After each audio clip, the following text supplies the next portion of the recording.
Let's get you some quality New Year's Eve photos for your social media to promote your brand and have conversations in your community. First thing you're going to do is find a dark background. We want to make sure it's dark because New Year's Eve photos are a darker vibe. You can add some sparkle in it if you want, then you're going to put on a cute outfit that is very New Year's Eve vibe. You can either go light and sparkly or you can go dark and kind of go with the theme of the background, but try not to go solid dark colors that will blend in and just kind of distort everything inside of your image. So have something that pops a little bit, is a little bit off in terms of tone, or have something sparkly and light to really contrast with that background. You're going to sit down and take your photos. As you're creating your content, feel free to add in things like sparkly disco balls, glittery things, confetti, champagne glasses, anything that looks New Year's Eve vibe-ish, but not too photo booth prop.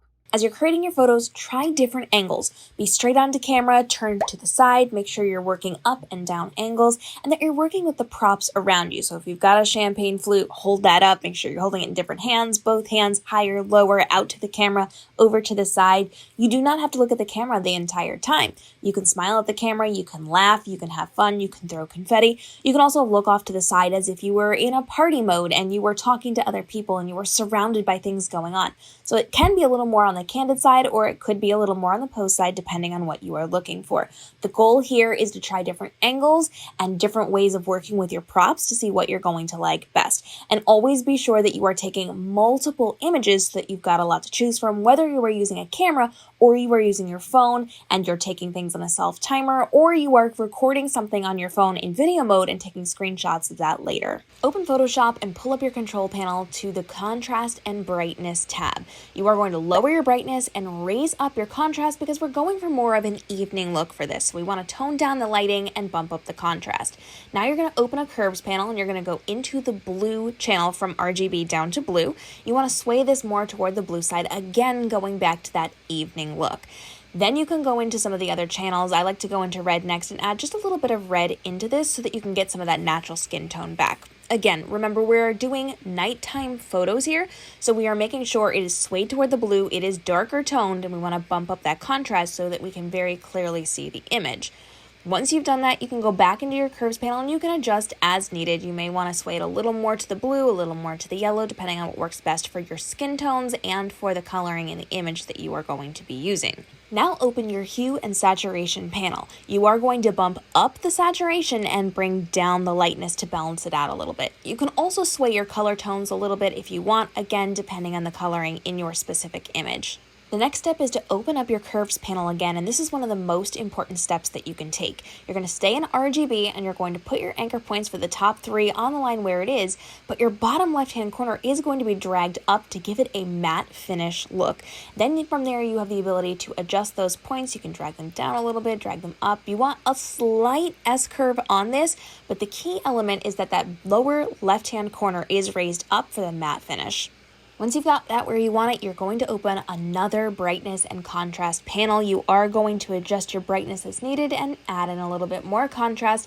This really is to balance out and make it a very clear and nighttime vibe image. Now open your exposure tab. You want to make sure you're adjusting your exposure as needed, but you really want to play into your offset. This is going to really ground those darker colors and shadows in your image. Going back into another curves panel, you're going to go down to your red channel and you're going to make sure you add in just a little bit of red if you need it to make sure that your skin tones are balanced. We don't want those washed out or too blue looking in your image. Continue to edit your image until you are happy with the results, keeping in mind that we're looking for a nighttime image. This means we are looking for those darker tones, but we're looking for clear blacks and shadows inside of the image you're creating.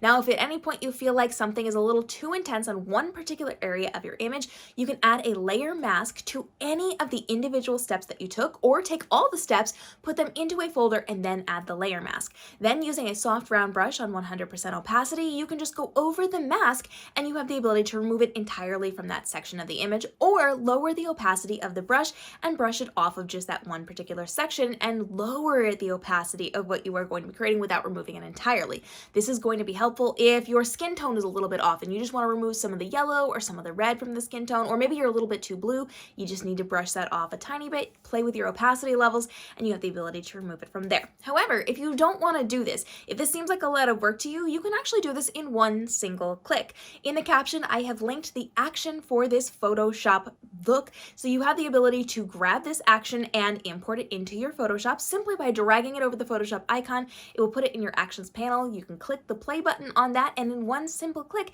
you have changed your entire image to exactly what we have done in today's image. Then if it's too intense, you can lower the opacity of all the steps, or you have the ability to add that layer mask and brush it off on a lower opacity to remove it slightly from the image that you are creating.